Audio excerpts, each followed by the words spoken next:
বিশ্বনবী দেখলেন একটা লাশ যাচ্ছে, লাশ দেখে নবী দাঁড়িয়ে গেলেন। সাহাবারা বললেন, ইয়া রাসূলুল্লাহ ইন্নাহু ইয়াহুদ, এটা ইহুদির লাশ। দাঁড়ালেন কেন? বসেন। বিশ্বনবী বললেন, আওয়ালাইসাত নাফসান, এটা কি মানুষ না? এটা হোক না ইহুদি, হোক খ্রিস্টান, হোক নাস্তিক, এটা তো মানুষ। আমি তো মানুষকে সম্মান দিয়েছি। I have dignified the status of the sons of Adam. আমি বনি আদমের সম্মানকে বাড়িয়ে দিয়েছি। সবার উপরে মানুষ সত্য, তাহার উপরে নাই। এজন্য কবরকে সিকিউরিটি দিতে হবে, কিন্তু গম্বুজ বানানো যাবে, লাল সালু দেয়া যাবে, মাজারে আগরবাতি দেয়া যাবে, মোমবাতি, মশারি। অনেক মাজারের উপরে লম্বা মশারি টাঙানো আছে না নাই? ওর বাবারে মশায় কামড়ায়, কত বড় ডাকাত। তো মশাই যদি নিচ থেকে তাড়াইতে না পারে, ও তোমারে কি করবে? কথা বলেন। মশা তাড়াতে পারে না নিজের গা থেকে, ও তোমারে কি বাঁচাবে? দেখবেন যে লোকটা মাজারে মশারি দেয়, ওর বাবার ডেঙ্গু জ্বর, ওর বাপেরে মশাই খায়, ওর মারে মশাই খায়। গোটা বিশ্বের সবগুলো আল্লাহর ওলি যদি একটা গ্লাসের পানিতে ফু দেয়, আর আপনার মা যদি আপনার মাথার মধ্যে হাত বুলিয়ে দেয়, আপনার মা যদি আপনার বুকে একটা ফু দিয়ে দেয়, সব পীর সাহেব একদিকে, মায়ের দোয়া আরেকদিকে। মায়ের দোয়া মুহূর্তে আল্লাহর আরশে পৌঁছে যাবে। এজন্য বিশ্বনবী বলতেন, সালাসু দাওয়াতিন মুস্তাজাবা, তিনটা দোয়া আল্লাহ কবুল ফিরিয়ে দেন না। এক নম্বরে হচ্ছে দাওয়াতুল মুসাফির, সফর অবস্থায় দোয়া করলে কবুল করে কে? দুই নম্বরে দাওয়াতুল মাজলুম, অত্যাচারিত ব্যক্তির দোয়া কবুল করে কে? তিন নম্বরে দাওয়াতুল ওয়ালিদাইনি লিওয়ালাদিহি, মা বাবা যখন হাত তুলে ছেলে মেয়েদের জন্য আল্লাহর কাছে দোয়া করে, ওই দোয়াটাও কবুল করে কে? মাজারে মশারি দিবেন, লাল সালু দিবেন, আগরবাতি, মোমবাতি, কোন মানত? মাজারে মানত করা যায় না।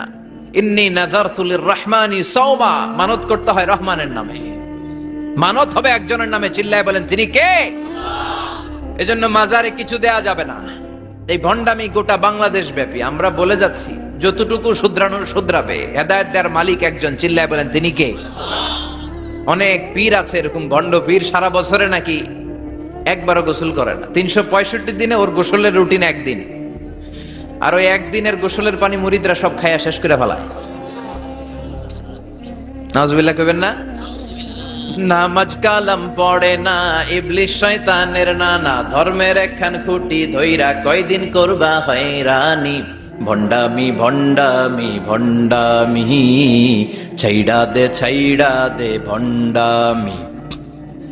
দোদেল বান্দা কালমা চোর, না পায় শ্মশান না পায় ঘর, দিন থাকিতে আয়রে পথে ছাইড়া দে ভণ্ডামি। ভণ্ডামি ভণ্ডামি ভণ্ডামি, ছাইড়া দে ভণ্ডামি। চিল্লায় বলেন ঠিক কিনা? এগুলোর সাথে আমাদের কোনো সম্পর্ক নাই। ইসলাম হচ্ছে সহজ। আদ-দীনু ইউসরুন লা উসরা ফীহ। আদ-দীনু ইউসর, দিন সহজ। এত জনের কাছে যাওয়া লাগবে না। আপনি ওই জেলায় যে ওই মাজারে মানত করা লাগবে না। আপনার সিলেটে যাওয়া লাগবে না, আপনার খানজানালির কাছে যাওয়া লাগবে না, আপনার কোথাও যাওয়া লাগবে না। আপনি বাড়ির পাশের মসজিদে পড়ে সেজদা দেন, মুহূর্তে দোয়া কবুল করে নিবে কে? রব্বুল আলামিন বলে, গোলাম আমারে ডাকস না কেন? তোর ডাকে সাড়া দেওয়ার জন্য আমি 24 আওয়ার্স রেডি। দুনিয়ার বুকে কোনো বিষয় নিয়ে যদি আমরা বারবার যাই, দুনিয়াতে লোকজন রেগে যায়, ঠিক কিনা? আমি ওনার কাছে গেলাম, ভাই আজকে একটা বিপদে পড়ছি, 500 টাকা দেন, দিয়ে দিল। এরপরের দিন আবার গেলাম, দিল। পরশু দিল। তরশু গেলে চেঁচা দিয়ে দিব, একটা মাইট দিয়ে দিবে, ঠিক কিনা? কি পাইছো তুমি? প্রতিদিন 500 টাকা। বারবার কোন একটা ইস্যু নিয়ে কারো কাছে যাওয়া যায় না, এটা লজ্জার বিষয়, ঠিক কিনা? কিন্তু আল্লাহর বিষয়টা উল্টো। সুনানে তিরমিজির বর্ণনা, ইন্নাহু মান লাম ইয়াসআলিল্লাহ ইয়াগদাব আলাইহি, কোন বান্দা যদি কোনো বিষয় নিয়ে, কোনো ব্যাপার নিয়ে আল্লাহর কাছে বারবার না যায়, আল্লাহ তার উপর রেগে যায়। এজন্য আল্লাহর কাছে বারবার চাওয়ার দরকার আছে না নাই? আপনার মনের জ্বালা যন্ত্রণা পূরণ করে দিতে পারে কে? এটার নাম তাওহীদ। এক আল্লাহ কেন্দ্রিক হওয়া, আল্লাহ সেন্টার্ড। আমাদের সবকিছু হবে আল্লাহ কেন্দ্রিক। বিপদে আপদে যে কোনো পরিস্থিতিতে সবার আগে কার কাছে যাব? এটার নাম তাওহীদ। এটার নাম তাওহীদেরই মুর্শিদ আমার মুহাম্মাদের নাম বলো, মুহাম্মাদের নাম। আল্লাহর নাম জপলে বুঝতে পারি, আল্লাহরই কালাম বলো মুহাম্মাদের নাম। ওই নামেরই রশি ধরে যাই আল্লাহর পথে, ওই নামেরই ভেলায় চড়ে ভাসি নূরের স্রোতে, ওই নামের বাতি জেলে দেখি আরশের মুকাম, বলো মুহাম্মাদের নাম। সবাই পড়েন, তাওহীদেরই মুর্শিদ আমার মুহাম্মাদের নাম, বলো মুহাম্মাদের নাম। আল্লাহর নাম জপলে বুঝতে পারি আল্লাহরই কালাম, বলো মুহাম্মাদের নাম। চিল্লায় পড়েন আমিন। সব সময় বিপদে আপদে কার কাছে যাবেন?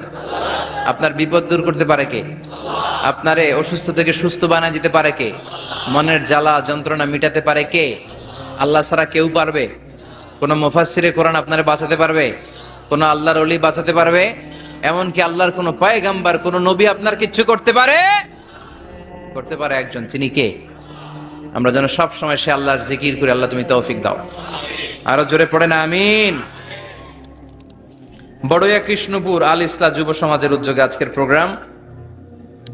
আজকের প্রোগ্রামের প্রধান অতিথি জনাব মোহাম্মদ ইমাম হোসেন সরকার, চেয়ারম্যান 1 নং সুহিলপুর ইউনিয়ন আসছিলেন, তাই না? সালাম দিয়ে গেছে। ওয়ালাইকুম আসসালাম। আলাইকা ওয়া আলাইহিস সালাম। আমার আগে কথা বলেছেন আল্লামা শাইখুল ইসলাম শাইখ, চমৎকার কথা বলেছেন। আমি শুনছিলাম যে সৈয়দনা ইব্রাহিম আলাইহিস সালাম অনেক ইন্টেলেক্ট খাটিয়ে, এটাকে বলে রেশনাল অ্যানালজি খাটিয়ে উনি finally he got his Lord, তিনি আল্লাহকে পেয়েছেন, তাই না? এই ওয়াজ করছে না? তিনি চাঁদ দেখে ভাবলেন এত সুন্দর চাঁদ, এটাই মনে হয় আমার রব। হাযা রব্বি, এটার তাফসীর হচ্ছে আহাযা রব্বি, কি রে এটা কি আমার রব? চাঁদ চলে গেল, তারা আসলো, ভাবলেন তারা তো আরো সুন্দর, মনে হয় এটাই আমার রব। তারাও নাই, দ্বিপ্রহরের জলজলে সূর্য দেখে তিনি নিশ্চিত এটা মনে হয় আমার রব হবেই। কিন্তু বিকেল বেলা সূর্যও নাই। মনে মনে ভাবলেন আমার রব তো আমার ছেড়ে পালাতে পারে না, সব সময় আমার রব আমার সাথে আছে না নাই? তখন তিনি বললেন ওয়াজ্জাহাতু ওয়াজহিয়া লিল্লাযী ফাতারাস সামাওয়াতি ওয়াল আরদা হানিফান ওয়া মা আনা মিনাল মুশরিকিন। এমন দিকে আমি মুখ ফিরালাম, আমি চাঁদের দিকে মুখ ফিরাই না, আমি তারার দিকে মুখ ফিরাই না, আমি দ্বিপ্রহরের জলজলে সূর্যের দিকেও মুখ ফিরাই না। আমি এমন রবের দিকে মুখ ফিরাই যিনি সব সময় থাকেন, সব কিছু দেখেন, তিনি সব করতে সক্ষম। চিল্লায় বলেন ঠিক কিনা? ওমা আনা মিনাল মুশরিকিন, তিনি অ্যানাউন্স করে দিলেন আমি মুশরিক নই, আমি তাওহীদের ধারক এবং বাহক। আমরা যেন তাওহীদের পক্ষে থাকতে পারি, শিরকের বিপক্ষে থাকতে পারি। আল্লাহ তৌফিক দাও। আরো জোরে পড়েন আমিন। আরো অনেক গণ্যমান্য লোকজন এসেছেন। সৌজন্য ছিল মাতৃভূমি হজ কাফেলা। অনেক গণ্যমান্য লোকজন এসেছেন, আমার বাবার বয়সী, আমার নানার বয়সী, যেহেতু আমার নানার শ্বশুর বাড়ি, কোনো না কোনো ভাবে সবাই আত্মীয়, ঠিক কিনা? আল্লাহ সবাইকে কবুল করুক। আসেন আমরা আল্লাহর নামে 3টা তাকবীর পড়ে আমাদের জড়তা, ভীরুতা, লাজুকতা, কাপুরুষতাকে ছেড়ে ফেলে দিয়ে আমরা ইমানের তেজদীপ্ত বয়ান শুরু করে দেই। আমরা আল্লাহর নামের 3টা তাকবীর পড়বো। প্রথম তাকবীর পড়বো যারা বিবাহিত আছি তারা, দ্বিতীয় পর্যায়ে পড়বো অবিবাহিতরা, তৃতীয় পর্যায়ে সবাই মিলে। রাজি আছেন তো? বিবাহিত কারা কারা আসছেন হাত দেখান আমারে। মাশাআল্লাহ, আসছে অনেক, হাত নামান। অবিবাহিত কারা কারা আসছে দেখি। যারা চালাক আছে 2 হাত করে তুলতেছে, 2 হাত করে তুলছে এরা, 1 হাত করে তুলো।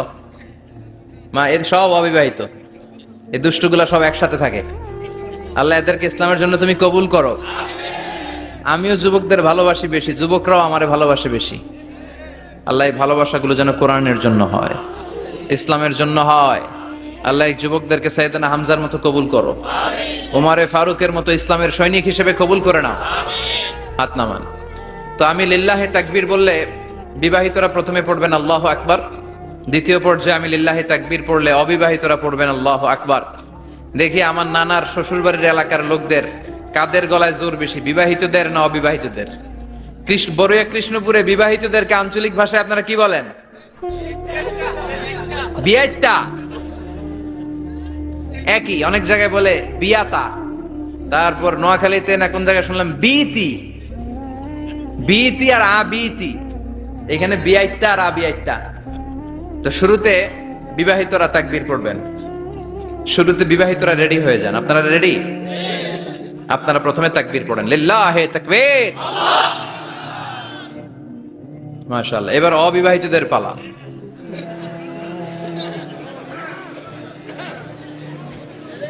অবিবাহিতরা রেডি? ওরা কাশি দিয়ে গলা ঠিক করে নিতেছে। মাশাআল্লাহ। এবার অবিবাহিতদের পালা। পড়ো তাকবীর, লিল্লাহি তাকবীর। মাশাআল্লাহ, মাশাআল্লাহ। আপনারাও দিছেন? মুরব্বি কাছে আমরাও দিছি।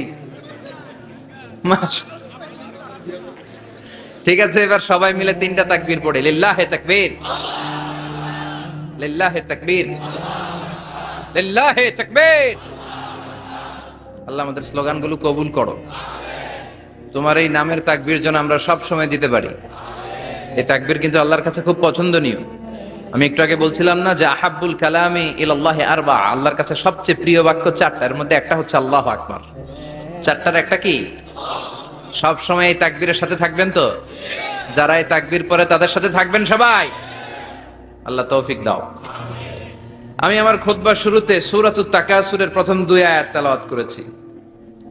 এই সূরার মধ্য দিয়ে আল্লাহ তাআলা কি মেসেজ আসলে আমাদেরকে দিতে চাইলেন আমি আপনাদের সাথে অল্প কিছু সময় শেয়ার করব ইনশাআল্লাহ পড়ে।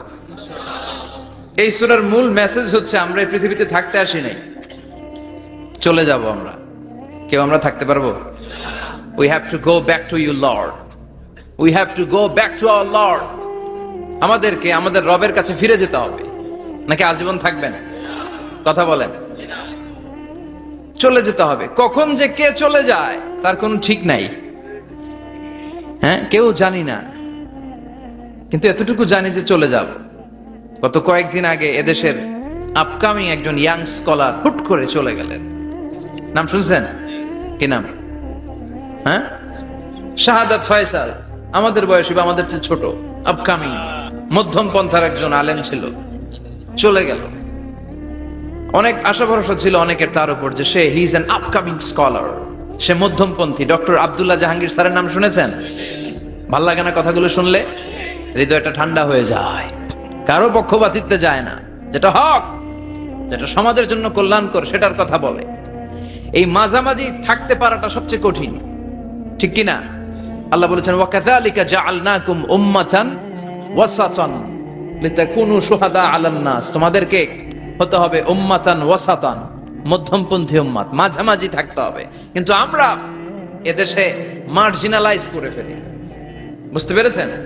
এক প্রান্তে চলে যাই। যারা চরমনায়ের মুরিদ অন্যদেরকে আর দেখা যাবে না, যারা শর্ষিনার মুরিদ এরাই সব, অন্যদিকে যাওয়া যাবে না। যারা জামাত ইসলাম অন্যদিকে আর যাওয়া যাবে না। যারা হেফাজতে ইসলাম অন্য কারোর মধ্যে আর হক নাই। যারা আহলে হাদিস এরা তো সব নিয়েই গেছে, সব হক সুন্নাহ এদের কাছে। কারো মুখের কোনো কথা এদের কাছে কোনো দাম নাই। আপনি যত হকের কথা বলেন এদের দলেই নাকি ঢুকতে হবে। তো আমার এই দেশে সুন্নি ভাইরা গালি দেয় আহলে হাদিস বলে, আবার আহলে হাদিসরা আমার গালি দেয় সুন্নি বলে। বুঝতে পেরেছেন? মাঝামাঝি থাকাটা এই বাংলাদেশে খুব কঠিন, কিন্তু আপনাকে মাঝামাঝি থাকতে হবে। আপনাকে ওয়াসাতিয়ার পদ্ধতিতে আসতে হবে। উম্মাতান ওয়াসাতা, মাঝামাঝি। মাঝামাঝি, ডানেও না বায়েও না, সিরাতুল মুস্তাকিমে ডান বাম নাই, এটা সোজা। এই রাস্তা একবার যদি উঠে যান এই রাস্তা শেষ হয়ে যাবে জান্নাতুল ফেরদাউসের ভিতরে। চিল্লায় বলেন ঠিক কিনা? এজন্য আমরা যেন মিডল পাথ ধরি, আমরা যেন কট্টর না হই, আমরা যেন মাঝামাঝি হই। আপনি তাবলিগ করতে পারেন, করেন, খুব ভালো। তাবলিগের ভাইদের একটা ভালো গুণ হচ্ছে নিজের খেয়ে নিজের পরে ইসলামের দাওয়াত দেয়, ঠিক কিনা? নিজের টাকা ভেঙে দাওয়াত দিচ্ছে, তো তাদের কারণে অনেকে কালিমা শিখছে, অনেকে নামাজ শিখছে, তাদেরও কন্ট্রিবিউশন আছে না নাই? তো যারা তাবলিগ করেন আপনি মনে করবেন না যে সব হক সব সত্য, শুধু আপনি হকের ডিলার এটা মনে করবেন না। সব সত্য হক এটা আপনার বাবার দাদার সম্পত্তি এটা মনে করবেন না। সব দলের মধ্যে হক থাকতে পারে, বরং সব দলের ভালো ভালো জিনিসগুলো নিয়ে নিজেকে সাজানো দরকার। কথা বলেন। জামাত ইসলামের মতো, হেফাজতে ইসলামের মতো আন্দোলনের স্পিরিট থাকতে হবে। চিল্লা এখন ঠিক কিনা? আমার সুন্নি ভাইদের মতো নবীর প্রেম অন্তরে থাকতে হবে। চিল্লা এখন ঠিক কিনা? তাবলিগের ভাইদের মতো হৃদয়ে ইখলাস থাকতে হবে। এই সবগুলোর সমন্বয় হচ্ছে ইসলাম, সবগুলোর সমন্বয় ইসলাম। এজন্য কখনো মনে করবেন না যে আমি এক দল করি তার মানে অন্য সব দল মনে হয় বাতিল। ওগুলো মনে হয় মুসলমান না, ওগুলো আমার চোখেই ধরে না, এটা ঠিক না, এটা ইহুদিদের স্বভাব। ইহুদিরা শুধুমাত্র হকের ডিলার মনে করতো নিজেদেরকে, ইহুদি ছাড়া বাকি কাউরে ওরা চোখে দেখতে পারতো না। এজন্য আমরা কি কট্টরপন্থী হব না মধ্যমপন্থী? চিল্লায় বলেন, কট্টরপন্থী না মধ্যমপন্থী? আল্লাহ আমারে যতদিন বাঁচিয়ে রাখে আমি মধ্যম পন্থার কথা বলেই যাব, up to my death. It's my mission, it's my vision. এটাই আমার লক্ষ্য, যে মধ্যম পন্থার ইসলামকে প্রমোট করা, যেটা বিশ্বনবীর ইসলাম, যেটা মদিনার ইসলাম, যেটার মধ্যে বাড়াবাড়ি নাই, ছাড়াছাড়ি নাই, ঠিক কিনা? আল্লাহ তুমি আমাদেরকে বুঝার তৌফিক দান করো। সূরার নাম হচ্ছে সূরাতুত তাকাসুর। চিল্লায় বলেন কি নাম? এই সূরার সেন্ট্রাল সাবজেক্ট ম্যাটার হচ্ছে we have to go back to our lord. আমাদেরকে ফিরে যেতে হবে আমাদের রবের কাছে। আমরা কেউ আজীবন থাকতে আসি নাই। থাকতে পারবো আজীবন? দাদা চলে গেল, বাবা চলে গেল, মা চলে গেল, মামা চলে গেল, খালু চলে গেল, এরপর আমাদের টনক নড়ে না, তাই না? পাগল পাড়া হয়ে আছে এই পৃথিবীর জন্য।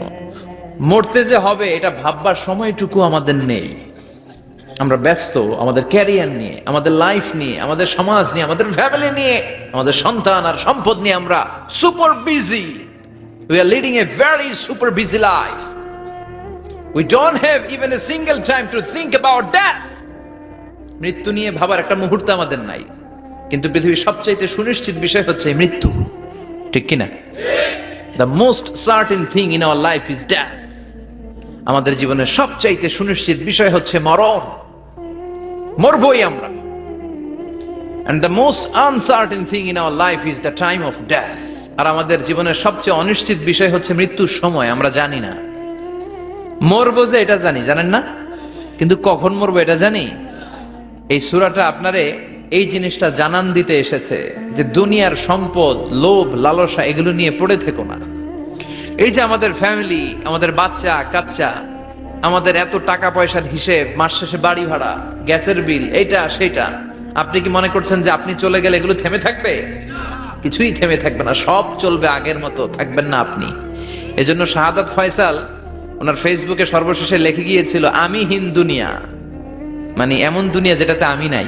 সব চলে, সকাল গড়িয়ে বিকেল হয়, শীত শেষে গ্রীষ্ম আসে, দিন শেষে রাত নামে, সব চলে, নাই শুধু আমি। চিল্লায় বলেন ঠিক কিনা? তো এজন্য এগুলি একটু ভাবেন। অনেক ব্যস্ত আমরা। এই দুনিয়ার পুরো জীবনটা এটা হচ্ছে লালসাময় একটা জীবন, লোভ, মরিচিকা, মায়াজাল। এই মায়াজালে আমরা আটকে আছি, ফলে মৃত্যুর কথা আমরা ভুলে গিয়েছি।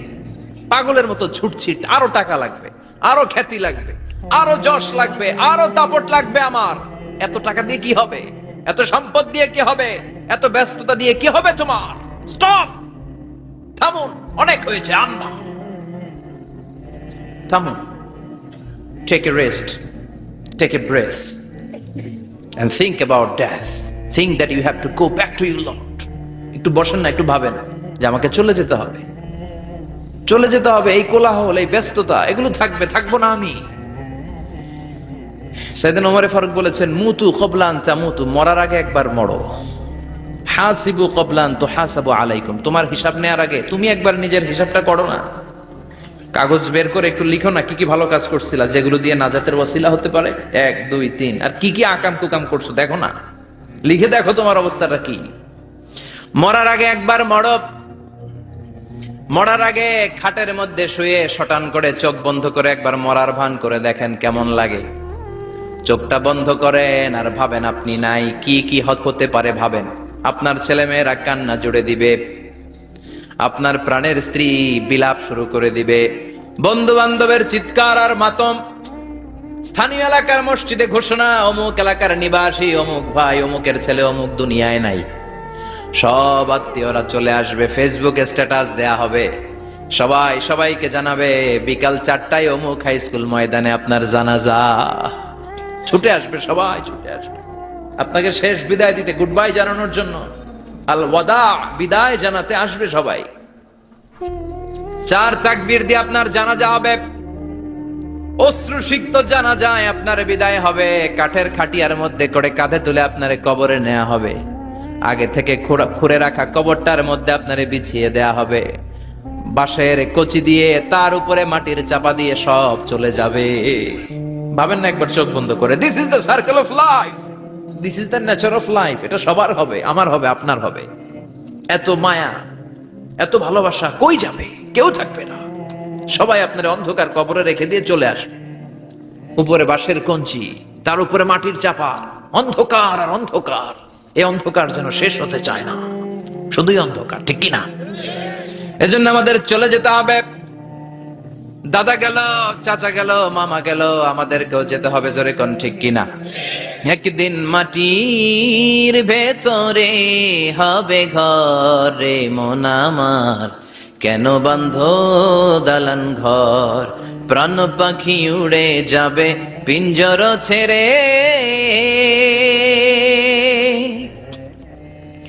ধরা ধামে সবই রবে, তুমি যাবে চলে, বন্ধু বান্ধব যত, মাতা পিতা দ্বারা সুত, সবই হবে তোমার পরে মন আমার, কেন বান্ধ দালান ঘর।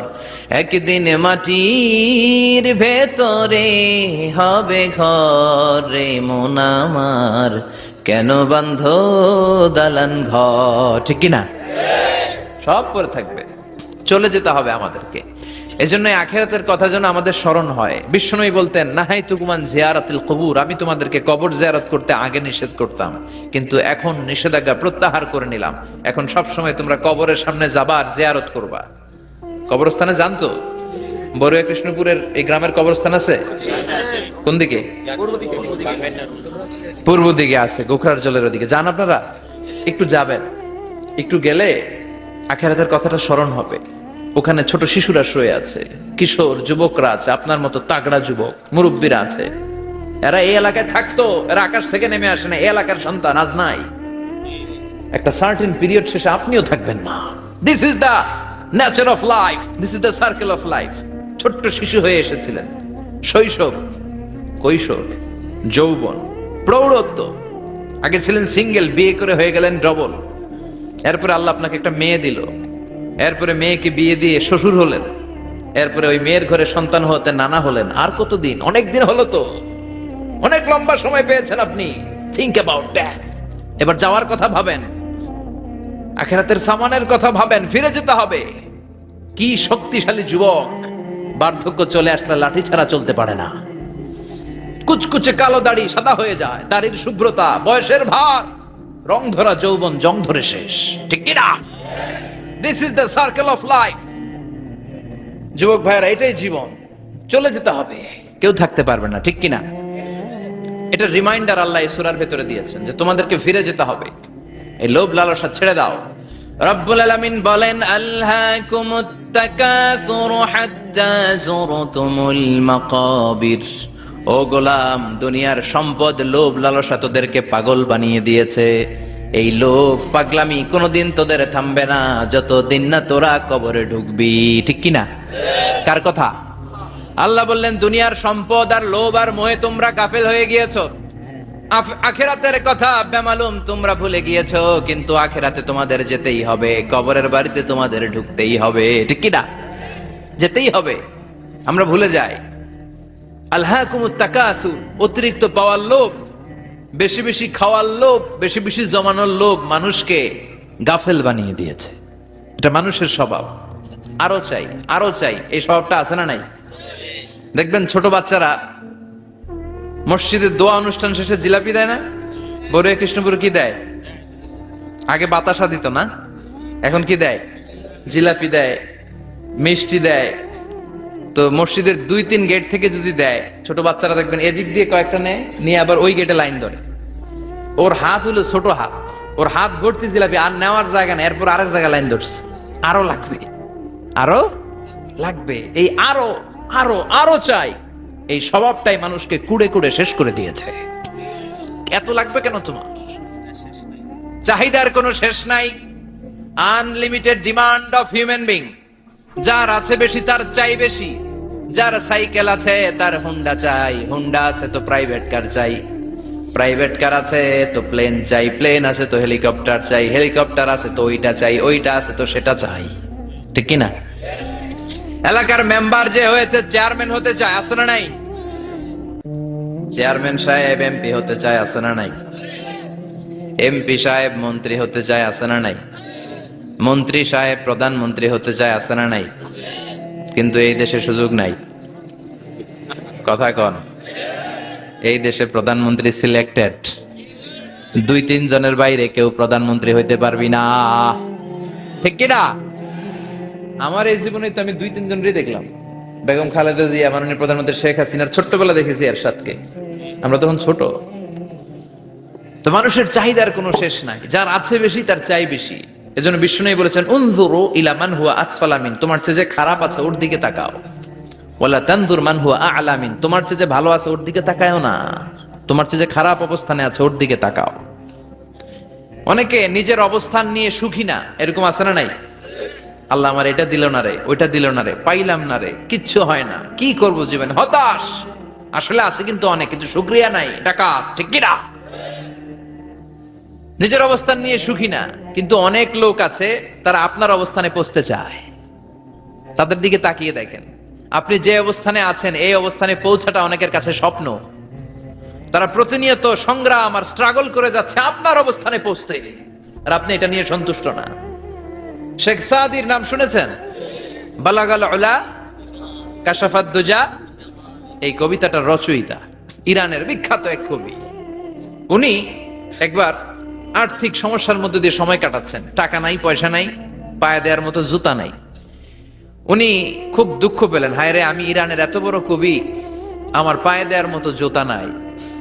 দুঃখ ভরা মন নিয়ে রাস্তায় হাঁটতে বেরোলেন। হাঁটতে হাঁটতে হঠাৎ দেখলেন একটা লোক শুয়ে শুয়ে কাঁদছে, ওই লোকটার 2টা পাই নাই,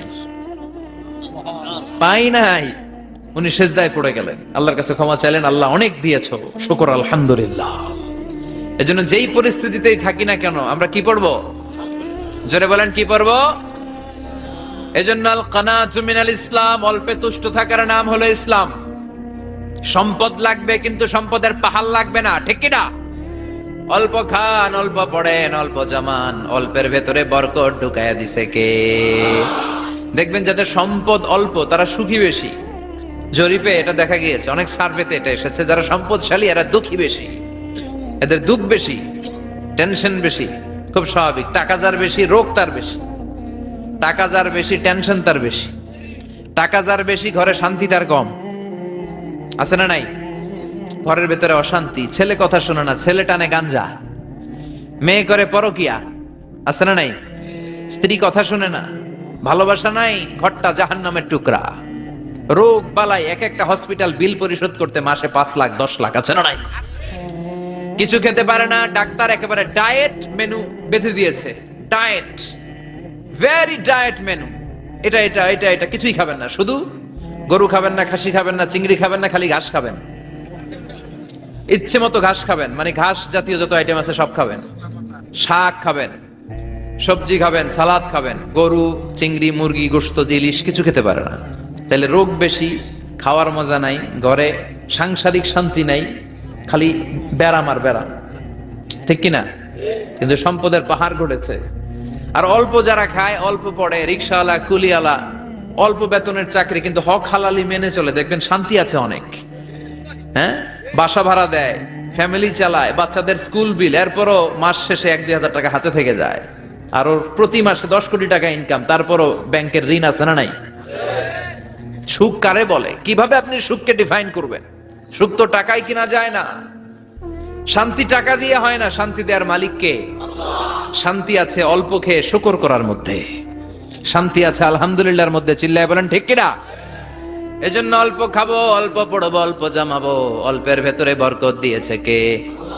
দেখেন ধনী ভাইরা খেতে পারে না, কিন্তু রিকশালার কি সমস্যা হয়? রিকশালারা সব খেতে পারে, কুলিওয়ালা, দিন মজুর, এরা একেবারে স্লিম সুঠাম দেহি, মেদহীন পেট, পেটে কোনো মেদ নাই, ভুড়ি নাই। আর কুটিপতিদের মেদ আছে না নাই? এত বড় বড় পেট, ঠিক কিনা?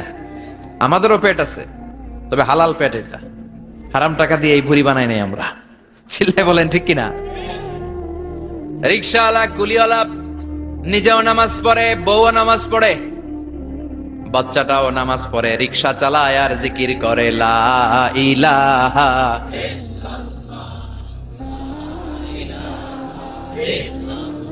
লা ইলাহা ইল্লাল্লাহু মুহাম্মাদুর রাসূলুল্লাহ সাল্লাল্লাহু।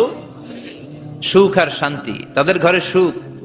ধনী কোটিপতি ভিআইপি সিআইপিস, এদের রাতে ঘুম নাই। 1 ঘন্টা ঘুমানোর জন্য 4টা ট্যাবলেট খাওয়া লাগে, এরকম আছে না নাই? কিন্তু ঘুমের জন্য যে ট্যাবলেট খাওয়া লাগে রিকশাওয়ালা এটা জানেই না।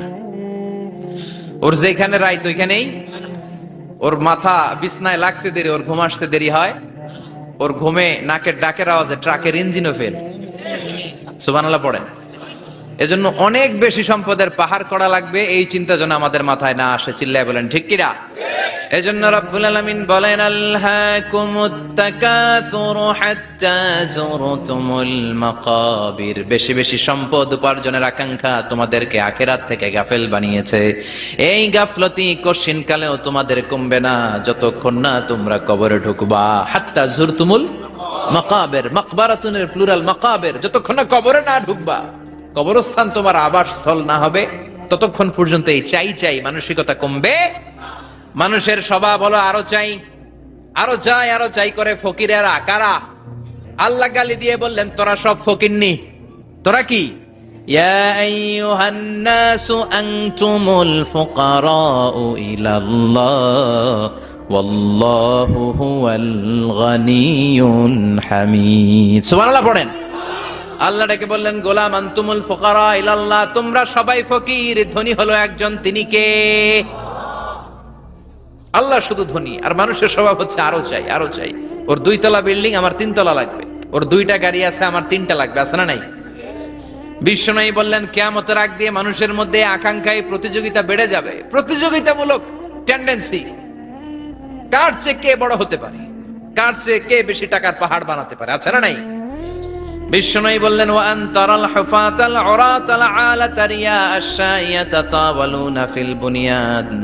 কিয়ামতের আগে এমন কিছু লোক যাদের গায়ে দেওয়ার মতো জামা ছিল না, পায়ে দেওয়ার মতো জুতা ছিল না, পেটে দেওয়ার মতো খাবার ছিল না, সমাজের কেউ তাদেরকে চিনতো না। হঠাৎ করে এই লোকগুলো ধনী হয়ে যাবে। And they will start to construct, they will compete to construct high rises building in the cities. শহরে গ্রামে এরা বড় বড় বিল্ডিং বানানো শুরু করবে। এই উঁচা উঁচা বিল্ডিং আমাদের সমাজে আছে না নাই? কৃষ্ণপুরে 2 তলা 3 তলা বিল্ডিং আছে নি? আছে। আজ থেকে 20 বছর আগে ছিল? আমি তো 20 বছর আগে যখন আসছি কিছুই ছিল না, খালি পানি আর পানি। আর এখন 2 তলা 3 তলার অভাব নেই। গরিপুর পাশে না আপনাদের? এদিকে গরিপুর, গরিপুরে যে বিল্ডিং আছে বাংলাদেশেও নাই, ঠিক কি না? সারা বাংলাদেশের সবচেয়ে দামি জায়গা হচ্ছে গরিপুর বাজারের জায়গা। জানেন এটা? বসুন্ধরা, গুলশান, বনানী, বাড়িধারা, উত্তরার 3-4 ডবল দাম এই জায়গার, ঠিক কি না? বিল্ডিং এর পর বিল্ডিং। আমি যখন ঢাকা যাই দেখি গরিপুর আসতেছে, মানে গরিপুরের বিল্ডিং আর শহরগুলো আস্তে আস্তে হাইওয়ের পাশাপাশি চলে আসতেছে। প্রতি বছর আইসা দেখি কিছু আগাইছে, 2-3 বছর পরে এইটা একেবারে হাইওয়ের সাথে চলে আসবে। খেয়াল করছেন? ঢাকা যাওয়ার সময় গরিপুর আগাইতেছে, খালি গরিপুরের বিল্ডিং, গরিপুরের শহর আগাতে আগাতে আগাতে ঢাকা চট্টগ্রাম মহাসড়কের কাছাকাছি চলে আসছে। এই যে বিল্ডিং বানানোর প্রতিযোগিতা, কুমিল্লা শহরে আজ থেকে 20-25 বছর আগে 5 তলা 6 তলা একটা বিল্ডিং ছিল না, এখন 10 তলা 20 তলা। আছে না নাই? ঢাকায় আজ থেকে 20 বছর আগে 10 তলা বিল্ডিং খুঁজে পাইতেন আপনি? নাই। গোটা বিশ্বব্যাপী এখন টাওয়ার বানানোর প্রতিযোগিতা। বিশ্বনবী বললেন, এদের কোনো টাকা ছিল না। পৃথিবীর সবচেয়ে বড় টাওয়ার এখন আরব দেশে, এদের কোনো টাকা ছিল না। আরব দেশের সৌদি আরব, কাতার, কুয়েত, বাহরাইন এখন স্বর্ণ আর তেলের খনি পেয়ে আল্লাহরে ভুলে যায়। এদের খাওয়ার মতো কিছু ছিল না। এদেরকে আমার দাদারে শুনতাম বলতো কাবলিওয়ালা, বলতো কি বলতো? এদেশে আসতো জায়নামাজ, তসবিহ ছড়া, খেজুর টেজুর বিক্রি করার জন্য। এরা জেলে পাড়ার লোক ছিল। আরব সাগরের তীরবর্তী এলাকার মানুষ, সাগরের মাছ মেরে এরা জীবন ধারণ করতো। আল্লাহ এদেরকে তেলের খনি দিলেন, গ্যাসের খনি দিলেন, এখন তারা বড় বড় টাওয়ার বানায়। আছে না নাই? বুর্জ আল খলিফা, কি উঁচা বিল্ডিং, 828 মিটার উঁচু। জেদ্দা আছে 1000 মিটার উঁচু কিংডম টাওয়ার। তাইওয়ানে আছে তাইপেডাং টাওয়ার 101 তলা। মালয়েশিয়া আছে পেট্রোনাস টুইন টাওয়ার 88 তলা। চায়নাতে আছে সাংহাই টাওয়ার, একটার পর একটা টাওয়ার। প্রতি বছর অ্যানাউন্স করতেছে যে ওদেরটা আছে আমাদেরটা বড় বানাবো। কাতার কয় ওরা বানাইলে আমরা পারবো না কেন, আমরা বানাবো আরো বড়। আছে না নাই? শাগালাত কুমুত তাকাসুর, যে আরো লাগবে, আরো বড় হতে হবে, টেন্ডেন্সি মানুষকে আখেরাত থেকে একেবারে গাফেল বানিয়ে দিয়েছে। চিল্লায় বলেন ঠিক কিনা? টাকার পাহাড় বানাতে চায়, দরকার থাকলেও চায়, না দরকার থাকলেও চায়। বর্তমান পৃথিবীর সবচেয়ে ধনী লোকটার নাম জানেন কি নাম? হ্যাঁ, বিল গেটস। ওর যে কত টাকা ও নিজেও জানে না। ওর পকেট থেকে যদি $100 একটা বান্ডিল পড়ে যায়, এটা তুলতে ওর যত সময় লাগবে, ও না তুলে যদি হেঁটে, যে আইডিয়া নিয়ে হাঁটতেছিল ওইটা নিয়ে হাঁটে, ওদিকে আরো বেশি ইনকাম হয়ে যাবে। এত টাকা তার, এটা তোলার সময় তো তার নাই। ওয়ারেন বাফেট নাম শুনছেন? হাজার হাজার কোটি ডলারের মালিক। Prince Walid bin Talal, Saudi ধনকুবের নাম শুনেছেন? ওর একটা বিমান আছে, প্রাইভেট জেট প্লেন। এই বিমানটার 70% মেড অফ গোল্ড। বিমানের 70% স্বর্ণ দিয়ে বানানো। গত কয়েক বছর আগে আমি ব্রুনাই গিয়েছিলাম। ব্রুনাইয়ের সুলতানের নাম হাসান আল বালখিয়া। উনি একটা প্যালেস আরবিতে বলে কাসার, মানে হচ্ছে রাজপ্রাসাদ। পৃথিবীর সবচাইতে বড় রাজপ্রাসাদ ব্রুনাইতে বান্দার সিটি বেগাওয়ানে অবস্থিত। আমি গিয়েছি ওখানে। প্রায় 1800 থেকে 2000 কক্ষ আছে ওই প্যালেসে, রাজপ্রাসাদে। ওই রাজপ্রাসাদের টয়লেটের কমোড গুলো মেড অফ গোল্ড, স্বর্ণ দিয়ে বানানো। আউযুবিল্লাহ পড়বেন না? এই হাসান আল বালখিয়া নিজে বিমান চালায়। ওর সংগ্রহে 500টা রোলস রয়েস লাক্সারিয়াস কার আছে। 500 রোলস রয়েস। গুগল ইউটিউব যারা করেন সার্চ দিলে দেখবেন ওর কি পরিমাণে গাড়ি। রোলস রয়েস গাড়ি হচ্ছে one of the luxurious car in the world. Car ব্র্যান্ডের মধ্যে যত দামি কার ব্র্যান্ড আছে, এর মধ্যে রোলস রয়েস একটা, যেগুলোর দাম কমসে কম এদেশের টাকায় 8 কোটি থেকে 10 কোটি টাকা। আচ্ছা বলেন, এই গাড়িগুলো যারা হাই প্রোফাইলের ভিআইপিস, তারা ফ্যামিলির সবাইকেও যদি একটা করে গাড়ি দেয়, একজনের কয়টা গাড়ি দরকার? 5টা, 10টা, 20টা। ধরলাম যে 20টা গাড়ি লাগবে ওনার। 500 গাড়ি দিয়ে উনি কি করবে? তার সংগ্রহে 500টা রোলস রয়েস। স্বর্ণেরও গাড়ি আছে, তার স্বর্ণের পালঙ্ক আছে, আমি দেখে এসেছি। পোরশে, ফারারে, লাম্বরগিনি, এই টাইপের যে ব্র্যান্ডগুলো আছে, অভাব নাই। তার মানে আছে, যার বেশি চায় তত বেশি। চিৎকার করে বলেন ঠিক কিনা? এজন্য আল্লাহ বললেন, আলহাকুমুত তাকাসুরু হাত্তা যুরতুমুল মাকাবির। দুনিয়ার লোভ তোমাদেরকে আখিরাত থেকে গাফেল বানিয়ে দিয়েছে। দুনিয়ার লোভ লালসার মধ্যে পড়ে আখিরাতকে বেমালুম তোমরা ভুলে গিয়েছো। এই গাফলতি কোনোদিন কমবে না যতদিন না তোমরা কবরে ঢুকো। ঠিক কি না? সম্পদ উপার্জনে ইসলাম বাধা দেয় না, কিন্তু সম্পদ হৃদয়ে স্থান দেয়া যাবে না। সম্পদ উপার্জন করতে হবে, খরচ করে ফেলতে হবে। বেশি সম্পদশালী হতে হলে আল্লাহর সন্তুষ্টির জন্য যাকাত দিতে হবে। কে দিতে হবে? দে জাকাত তোরা দে রে জাকাত, তোর দিল খুলবে পরে আগে খোলো খাত। দে জাকাত তোরা দে রে জাকাত। ঠিক কিনা? দিল পরে খুলবে, আগে হাত খোলেন। হাত খুললে দেখবেন দিলটারে খুলে দিয়েছে কে? সাইয়েদনা মুসা আলাইহিস সালামের জামানায় ওনার চাচাতো ভাই ছিল মিশরের সবচাইতে বড় ধনী, যাকাত দেয় নাই। তার কি করুণ পরিণতি হয়েছে কোরআনে আছে না নাই? এত সম্পদ ছিল, তার সম্পদগুলো সে সিন্ধুকে আটকে রাখতো। আর এই সিন্ধুকের চাবিগুলো আলগানোর জন্য, কাঁধে নেওয়ার জন্য 10 জন লোক লাগতো। সিন্ধুক কাঁধে নেওয়ার জন্য, সিন্ধুকের চাবির গোছা কাঁধে নেওয়ার জন্য কয়জন?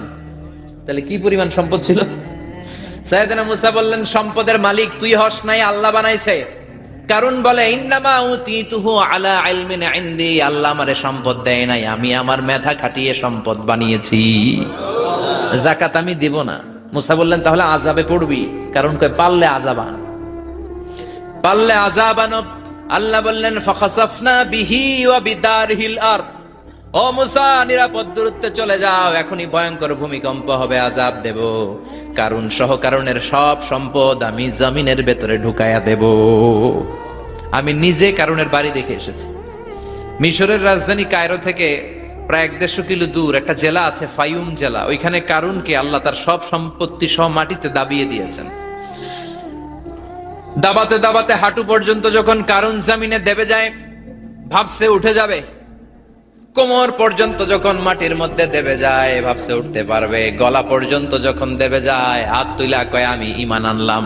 ও মুসা, সব সম্পদ তোর আর তোর আল্লাহর লইয়া যা, খালি আমারে বাঁচা, আমারে। সব গাদ্দারদের একই পরিণতি। ফেরাউনরেও যখন আল্লাহ লোহিত সাগরে পানি খাওয়াতে খাওয়াতে পেটটা এত বড়, হাত তুলে কয় আনামিনাল মুসলিমিন, আমি মুসলমান, আমি ভালো মানুষ। আল্লাহর কোরআন সাক্ষী, সে বলেছে আনামিনাল বনি ইসরাইলরা যে আল্লাহরে মানে আমিও তারে মানি, আমিও আল্লাহর দলের একনিষ্ঠ কর্মী।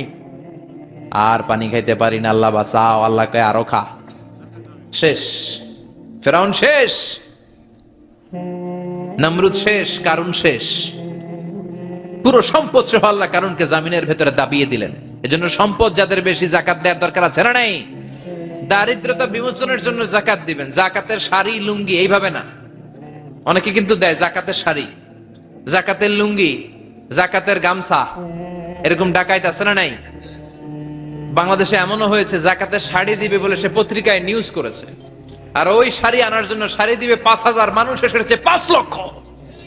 পদপৃষ্ঠ হয়ে 11 জন নারী এক জায়গায় মারা গিয়েছে। কিয়ামতের দিন আল্লাহ বিচারের কাঠগড়ায় এই বিজনেস ম্যাগনেটকে দাঁড়িয়ে সেদিন জিজ্ঞাসা করবে যে কেন তুই এদেরকে কষ্ট দিয়েছিলি? চিল্লা এখন ঠিক কিনা? এদের মৃত্যুর দায়ভার এই শিল্পপতি এড়াতে পারবে না। জাকাতের শাড়ি, জাকাতের লুঙ্গি বিতরণের জন্য আল্লাহ তোমারে ধনী বানায় নাই। ধনীদের দায়িত্ব হলো গরিবের হাতে সম্পদ পৌঁছে দেয়া। ও ফি আমওয়ালিহিম হাক্কুন লিসাইলি ওয়াল মাহরুম।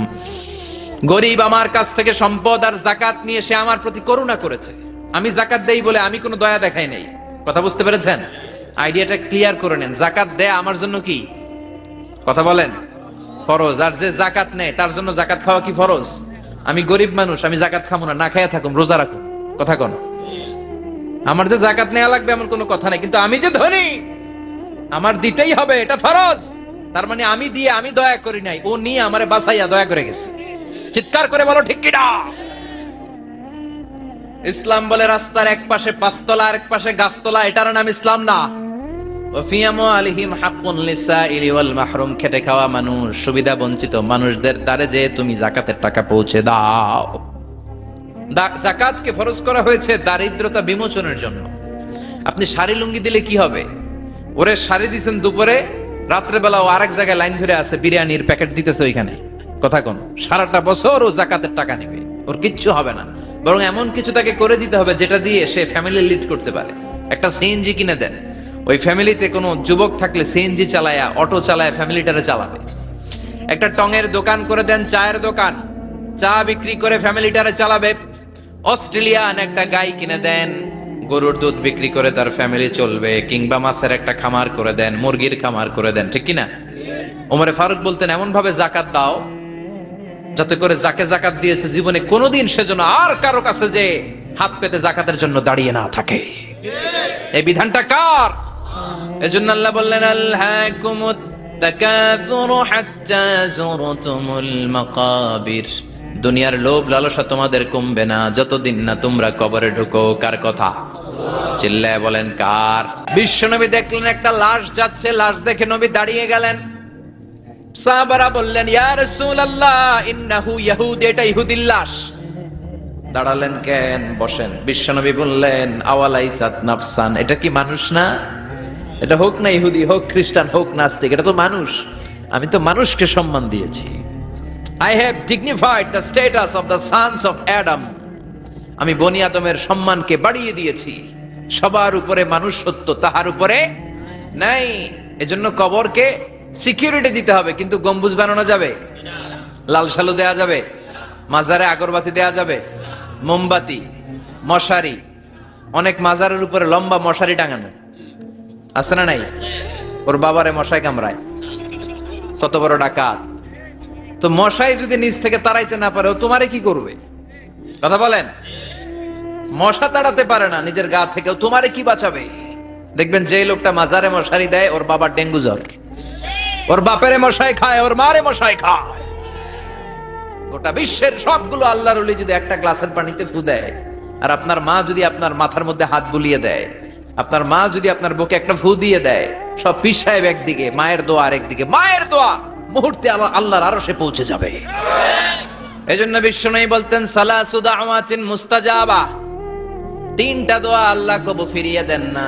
1 নম্বরে হচ্ছে দাওয়াতুল মুসাফির, সফর অবস্থায় দোয়া করলে কবুল করে কে? 2 নম্বরে দাওয়াতুল মাজলুম, অত্যাচারিত ব্যক্তির দোয়া কবুল করে কে? 3 নম্বরে দাওয়াতুল ওয়ালিদাইনি লিওয়ালাদিহি, মা বাবা যখন হাত তুলে ছেলে মেয়েদের জন্য আল্লাহর কাছে দোয়া করে, ওই দোয়াটাও কবুল করে কে? মাজারে মশারি দিবেন, লাল শালু দিবেন, আগরবাতি, মোমবাতি, কোন মানত? মাজারে মানত করা যায় না। ইন্নী নাযারতু লিররহমানি সাওমা, মানত করতে হয় রহমানের নামে। মানত হবে একজনের নামে, চিল্লায় বলেন তিনি কে? এজন্য মাজারে কিছু দেয়া যাবে না। এই ভণ্ডামি গোটা বাংলাদেশ ব্যাপী, আমরা বলে যাচ্ছি যতটুকু শুধরানোর শুধরাবে। হেদায়েত দেওয়ার মালিক একজন, চিল্লায় বলেন তিনি কে? অনেক পীর আছে এরকম ভণ্ড পীর, সারা বছরে নাকি একবারও গোসল করে না, 365 দিনে ওর গোসলের রুটিন একদিন, আর ওই একদিনের গোসলের পানি মুরিদরা সব খাইয়া শেষ করে ফেলায়। নাউজুবিল্লাহ কইবেন না? নামাজ কালাম পড়ে না, ইবলিশ শয়তানের নানা, ধর্মের একখান খুঁটি ধইরা কয়দিন করবা হয়রানি। ভণ্ডামি ভণ্ডামি ভণ্ডামি, ছাইড়া দে ভণ্ডামি। দোদেল বান্দা কালমা চোর, না পায় শ্মশান না পায় ঘোর, দিন থাকিতে আয়রে পথে ছাইড়া দে ভণ্ডামি। ভণ্ডামি ভণ্ডামি ভণ্ডামি, ছাইড়া দে ভণ্ডামি। চিল্লায় বলেন ঠিক কিনা? এগুলোর সাথে আমাদের কোনো সম্পর্ক নাই। ইসলাম হচ্ছে সহজ। আদ-দীনু ইউসরুন লা উসরা ফীহ। আদ-দীনু ইউসর, দিন সহজ। এত জনের কাছে যাওয়া লাগবে না, আপনি ওই জেলায় যে ওই মাজারে মানত করা লাগবে না, আপনার সিলেটে যাওয়া লাগবে না, আপনার খানজান আলীর কাছে যাওয়া লাগবে না, আপনার কোথাও যাওয়া লাগবে না। আপনি বাড়ির পাশের মসজিদে পড়ে সেজদা দেন, মুহূর্তে দোয়া কবুল করে নিবে কে? রব্বুল আলামিন বলে, গোলাম আমারে ডাকস না কেন? তোর ডাকে সাড়া দেওয়ার জন্য আমি 24 আওয়ার্স রেডি। দুনিয়ার বুকে কোনো বিষয় নিয়ে যদি আমরা বারবার যাই, দুনিয়াতে লোকজন রেগে যায়, ঠিক কিনা? আমি ওনার কাছে গেলাম, ভাই আজকে একটা বিপদে পড়ছি, 500 টাকা দেন, দিয়ে দিল। এরপরের দিন আবার গেলাম, দিল। পরশু দিল, তরশু গেলে চেঁচা দিয়ে দিব, একটা মাইট দিয়ে দিবে, ঠিক কিনা? কি পাইছো তুমি? প্রতিদিন 500 টাকা। বারবার কোন একটা ইস্যু নিয়ে কারো কাছে যাওয়া যায় না, এটা লজ্জার বিষয়, ঠিক কিনা? কিন্তু আল্লাহর বিষয়টা উল্টো। সুনানে তিরমিজির বর্ণনা, ইন্নাহু মান লাম ইয়াসআলিল্লাহ ইয়াগদাব আলাই, কোন বান্দা যদি কোনো বিষয় নিয়ে, কোনো ব্যাপার নিয়ে আল্লাহর কাছে বারবার না যায়, আল্লাহ তার উপর রেগে যায়। এজন্য আল্লাহর কাছে বারবার যাওয়ার দরকার আছে না নাই? আপনার মনের জ্বালা যন্ত্রণা পূরণ করে দিতে পারে কে? এটার নাম তাওহীদ। এক আল্লাহ কেন্দ্রিক হওয়া, আল্লাহ সেন্টার্ড। আমাদের সবকিছু হবে আল্লাহ কেন্দ্রিক। বিপদে আপদে যে কোনো পরিস্থিতিতে সবার আগে কার কাছে যাব? এটার নাম তাওহীদ। এটার নাম তাওহীদেরই মুর্শিদ আমার মুহাম্মাদের নাম বলো, মুহাম্মাদের নাম। আল্লাহর নাম জপলে বুঝতে পারি আল্লাহরই কালাম বলো, মুহাম্মাদের নাম। ওই নামেরই রশি ধরে যায় আল্লাহর পথে, ওই নামেরই ভেলায় চড়ে ভাসি নূরের স্রোতে, ওই নামের বাতি জেলে দেখি আরশের মুকাম বলো, মুহাম্মাদের নাম। সবাই পড়েন, তাওহীদেরই মুর্শিদ আমার মুহাম্মাদের নাম বলো, মুহাম্মাদের নাম। আল্লাহর নাম জপলে বুঝতে পারি আল্লাহরই কালাম বলো, মুহাম্মাদের নাম। চিল্লায় পড়েন আমিন। সব সময় বিপদে আপদে কার কাছে যাবেন? আপনার বিপদ দূর করতে পারে কে? আপনারে অসুস্থ থেকে সুস্থ বানায় দিতে পারে কে? মনের জ্বালা যন্ত্রণা মিটাতে পারে কে? আল্লাহ ছাড়া কেউ পারবে? কোন মুফাসসিরে কোরআন আপনারে বাঁচাতে পারবে? কোন আল্লাহর ওলি বাঁচাতে পারবে? এমনকি আল্লাহর কোন পয়গাম্বর, কোন নবী আপনার কিচ্ছু করতে পারে? একজন, তিনি কে? আমরা যেন সব সময় সে আল্লাহর জিকির করি। আল্লাহ তুমি তৌফিক দাও। আরো জোরে পড়েন আমিন। বড়ইয়া কৃষ্ণপুর আল ইসলাহ যুব সমাজের উদ্যোগে আজকের প্রোগ্রামের প্রধান অতিথি জনাব মোহাম্মদ ইমাম হোসেন সরকার, চেয়ারম্যান 1 নং সুহিলপুর ইউনিয়ন আসছিলেন, তাই না? সালাম দিয়ে গেছে। ওয়ালাইকুম আসসালাম। আলাইহিস সালাম। আমার আগে কথা বলেছেন আল্লামা শাইখুল ইসলাম শাইখ, চমৎকার কথা বলেছেন। আমি শুনছিলাম যে সৈয়দনা ইব্রাহিম আলাইহিস সালাম অনেক ইন্টেলেক্ট খাটিয়ে, এটাকে বলে রেশনাল অ্যানালজি খাটিয়ে উনি finally he got his Lord, তিনি আল্লাহকে পেয়েছেন, তাই না? এই ওয়াজ করছে না? তিনি চাঁদ দেখে ভাবলেন এত সুন্দর চাঁদ, এটাই মনে হয় আমার রব, হাযা রব্বি। এটার তাফসীর হচ্ছে হাযা রব্বি, কি রে এটা কি আমার রব? চাঁদ চলে গেল, তারা আসলো, ভাবলেন তারা তো আরো সুন্দর, মনে হয় এটাই আমার রব। তারাও নাই, দ্বিপ্রহরের জল জলে সূর্য দেখে তিনি নিশ্চিত এটা মনে হয় আমার রব হবেই। কিন্তু বিকেল বেলা সূর্যও নাই। মনে মনে ভাবলেন আমার রব তো আমার ছেড়ে পালাতে পারে না, সব সময় আমার রব আমার সাথে আছে না নাই? তখন তিনি বললেন ওয়াজ্জাহাতু ওয়াজহিয়া লিল্লাযী ফাতারাস সামাওয়াতি ওয়াল আরদা হানিফান ওয়া মা আনা মিনাল মুশরিকিন। এমন দিকে আমি মুখ ফিরালাম, আমি চাঁদের দিকে মুখ ফিরাই না, আমি তারার দিকে মুখ ফিরাই না, আমি দ্বিপ্রহরের জল জলে সূর্যের দিকেও মুখ ফিরাই না, আমি এমন রবের দিকে মুখ ফিরাই যিনি সব সময় থাকেন, সব কিছু দেখেন, তিনি সব করতে সক্ষম। চিল্লায় বলেন ঠিক কিনা? ওমা আনা মিনাল মুশরিকিন, তিনি অ্যানাউন্স করে দিলেন আমি মুশরিক নই, আমি তাওহীদের ধারক এবং বাহক। আমরা যেন তাওহীদের পক্ষে থাকতে পারি, শিরকের বিপক্ষে থাকতে পারি, আল্লাহ তৌফিক দাও। আরো জোরে পড়েন আমিন। আরো অনেক গণ্যমান্য লোকজন এসেছেন, সৌজন্য ছিল মাতৃভূমি হজ কাফেলা। অনেক গণ্যমান্য লোকজন এসেছেন, আমার বাবার বয়সী, আমার নানার বয়সী, যেহেতু আমার নানার শ্বশুর বাড়ি, কোনো না কোনো ভাবে সবাই আত্মীয়, ঠিক কিনা? আল্লাহ সবাইকে কবুল করুক।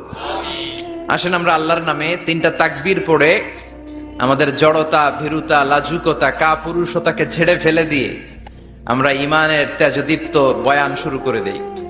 আমরা আল্লাহর নামের তিনটা তাকবীর পড়বো। প্রথম তাকবীর পড়বো যারা বিবাহিত আছি তারা, দ্বিতীয় পর্যায়ে পড়বো অবিবাহিতরা, তৃতীয় পর্যায়ে সবাই মিলে। রাজি আছেন তো? বিবাহিত কারা কারা আসছেন হাত দেখান আমারে। মাশাআল্লাহ, আসছে অনেক, হাত নামান। অবিবাহিত কারা কারা আসছে দেখি।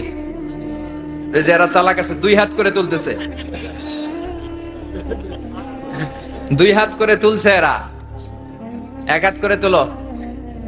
মা এর সব অবিবাহিত, এই দুষ্টগুলা সব একসাথে থাকে। আল্লাহ এদেরকে ইসলামের জন্য তুমি কবুল করো। আমিও যুবকদের ভালোবাসি বেশি, যুবকরাও আমারে ভালোবাসে বেশি। আল্লাহ এই ভালোবাসাগুলো যেন কোরআনের জন্য হয়, ইসলামের জন্য হয়। আল্লাহ এই যুবকদেরকে সাইয়েদনা হামজার মতো কবুল করো, ওমরে ফারুকের মতো ইসলামের সৈনিক হিসেবে কবুল করে নাও। হাত নামান। তো আমি লিল্লাহে তাকবীর বললে বিবাহিতরা প্রথমে পড়বেন আল্লাহু আকবার, দ্বিতীয় পর্যায়ে আমি লিল্লাহে তাকবীর পড়লে অবিবাহিতরা পড়বেন আল্লাহু আকবার। দেখি আমার নানার শ্বশুরবাড়ির এলাকার লোকদের কাদের গলায় জোর বেশি, বিবাহিতদের না অবিবাহিতদের? বড়ুয়া কৃষ্ণপুরে বিবাহিতদেরকে আঞ্চলিক ভাষায় আপনারা কি বলেন? বিয়াইতা। একই, অনেক জায়গায় বলে বিয়াতা। তারপর নোয়াখালীতে না কোন জায়গায় শুনলাম বিতি, বিতি আর আবিতি, এখানে বিয়াইতা আর আবিয়াইতা। তো শুরুতে বিবাহিতরা তাকবীর পড়বেন, শুরুতে বিবাহিতরা রেডি হয়ে যান। আপনারা রেডি? আপনারা প্রথমে তাকবীর পড়েন, লিল্লাহে তাকবীর।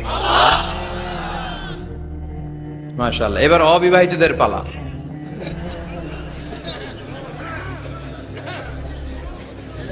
অবিবাহিতরা রেডি? ওরা কাশি দিয়ে গলা ঠিক করে নিতেছে। মাশাআল্লাহ। এবার অবিবাহিতদের পালা, পড়ো তাকবীর, লিল্লাহে তাকবীর। মাশাআল্লাহ, মাশাআল্লাহ। আপনারাও দিছেন? মুরব্বি কাছে আমরাও দিছি। ঠিক আছে, এবার সবাই মিলে তিনটা তাকবীর পড়ে, লিল্লাহে তাকবীর, লিল্লাহে তাকবীর, লিল্লাহে তাকবীর। আল্লাহ আমাদের স্লোগানগুলো কবুল করো। তোমার এই নামের তাকবীর যেন আমরা সব সময় দিতে পারি। এই তাকবীর কিন্তু আল্লাহর কাছে খুব পছন্দনীয়। আমি একটু আগে বলছিলাম না যে আহাব্বুল কালামি ইলাল্লাহি আরবা, আল্লাহর কাছে সবচেয়ে প্রিয় বাক্য চারটা, এর মধ্যে একটা হচ্ছে আল্লাহু আকবার। চারটার একটা কি? সব সময় এই তাকবীরের সাথে থাকবেন তো? যারা এই তাকবীর পড়ে তাদের সাথে থাকবেন সবাই। আল্লাহ তৌফিক দাও। আমি আমার খুতবার শুরুতে সূরাতুত তাকাসুরের প্রথম 2 আয়াত তেলাওয়াত করেছি। এই সূরার মধ্য দিয়ে আল্লাহ তাআলা কি মেসেজ আসলে আমাদেরকে দিতে চাইলেন আমি আপনাদের সাথে অল্প কিছু সময় শেয়ার করব ইনশাআল্লাহ। পড়ে এই সূরার মূল মেসেজ হচ্ছে আমরা এই পৃথিবীতে থাকতে আসি নাই, চলে যাব আমরা, কেউ আমরা থাকতে পারবো? We have to go back to you lord, we have to go back to our lord. আমাদেরকে আমাদের রবের কাছে ফিরে যেতে হবে, নাকি আজীবন থাকবেন? কথা বলেন। চলে যেতে হবে। কখন যে কে চলে যায় তার কোনো ঠিক নাই, হ্যাঁ, কেউ জানি না, কিন্তু এতটুকু জানি যে চলে যাব। গত কয়েকদিন আগে এদেশের আপকামিং একজন ইয়াং স্কলার হুট করে চলে গেলেন। নাম শুনছেন? কি নাম? হ্যাঁ, শাহাদাত ফয়সাল।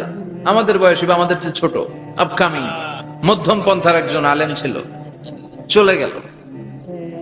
অনেক আশা ভরসা ছিল অনেকের তার উপর যে সে he is an upcoming scholar, সে মধ্যমপন্থী। ডক্টর আব্দুল্লাহ জাহাঙ্গীর স্যারের নাম শুনেছেন? ভাল লাগে না কথাগুলো শুনলে? হৃদয়টা ঠান্ডা হয়ে যায়। কারো পক্ষপাতিত্বে যায় না, যেটা হক, যেটা সমাজের জন্য কল্যাণকর সেটার কথা বলে। এই মাঝামাঝি থাকতে পারাটা সবচেয়ে কঠিন, ঠিক কি না?